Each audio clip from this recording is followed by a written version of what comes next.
آقا بہاؤالدین فرماتے ہیں، اگر آپ کی زندگی میں گرہ لگ گئی ہو،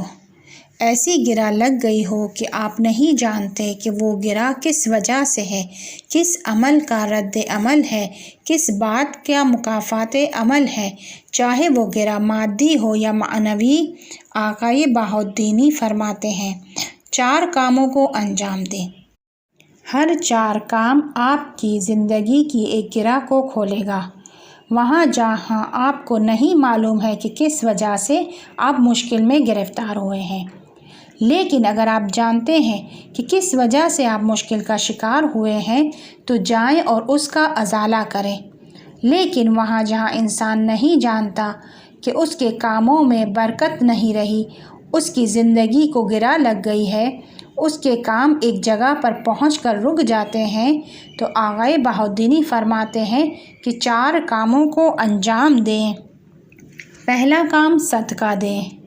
دوسرا کام رد مظالم دیں، تاکہ اگر انجانے میں کسی پر ظلم کیا ہو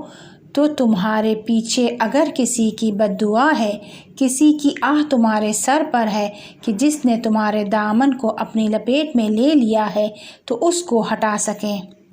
تیسرا حدیث قصہ کو پڑھیں، اور حدیث قصہ پڑھنے کے بعد اگرچہ آپ خود اکیلے میں پڑھیں، تنہا پڑھیں، لیکن اگر 7 سے 8 لوگوں کو جمع کر کے ایک محفل میں پڑھیں تو یہ بہتر ہے۔ لیکن اگر امکان نہیں ہے تو تنہا ایک مرتبہ حدیث قصہ پڑھیں اور اس کے آخر میں حضرت زہرا سلام اللہ علیہا سے توسل کریں، کیونکہ حدیث قصہ کی محور حضرت فاطمہ الزہرا سلام اللہ علیہا ہے۔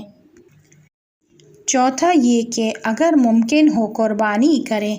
تاکہ بری نظر کے اثرات آپ پر سے زائل ہو جائیں۔